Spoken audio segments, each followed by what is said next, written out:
You think that you're progressing when really all of what's happening is that they're changing the way they show their racism. Mm, So now and I mean, there's a long history of racism medically with African American people, period.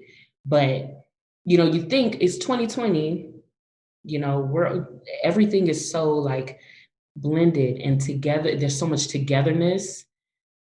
And you would think and the reason why I use air quotes is because yeah. everything is so acceptable now. Like things that weren't before are, except, African American people, we're still fighting to be looked at as people, which is, it just baffles my mind right now. And I experienced my first act of racism by at the expense of the death of my son.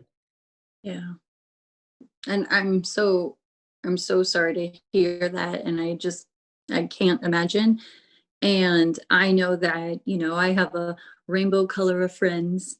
And I know that two of my friends, the only reason that, before you came into the picture, I knew there was awareness as far as it not being equal, as far as, my Black friends going in and getting a checkup and it being dismissed much faster because, they just, okay, go ahead and get out. And and they said this to me, it's a fear for them to have a child because statistics have shown that they won't be taken care of and neither will the child.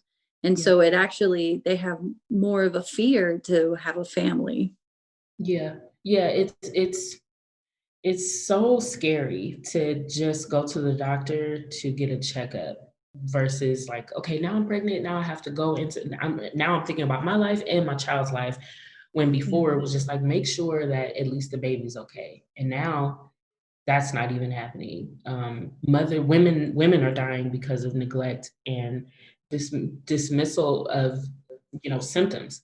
So if I tell you that I'm in pain and my pain level is an 8, that's calls for attention. Like you have to make sure that you look into that run the test that you need to run. And they just say, take a Tylenol and, go home. I asked my OB everything under the sun of what I should do about certain things because I used to have chronic migraines. And I'm like, what do I take now that I'm pregnant? Because I swear by Excedrin because it works. But Excedrin has a lot of caffeine in it, and caffeine and pregnancy don't mix. So am I okay to still take it? And she's like, well, how do you feel about it? I'm I feel I want the facts about it or exactly. So that was my first red flag. Like, okay, she's not yeah. listening to me. So I just completely stopped everything.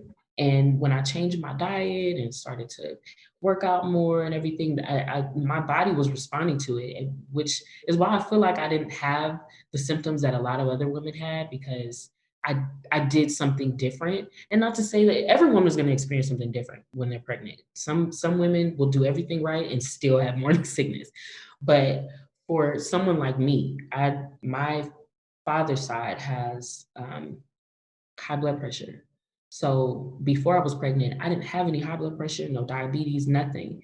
But because uh, high blood pressure could end up being a pregnancy symptom, you have to be mindful of that, especially in African American women. They don't do those necessary checkups. They think that everybody is all the same. Every woman is not the same. And you have to listen to her symptoms in order to know what to do. And for me, I was not listened to at all. I wasn't being heard. And at the end of all of this, the anger, disappointment, and sadness inside of me um, birthed this foundation because I found out shortly after that a lot of women have gone through this. A lot of families have lost a mother, a sister, a partner from medical neglect.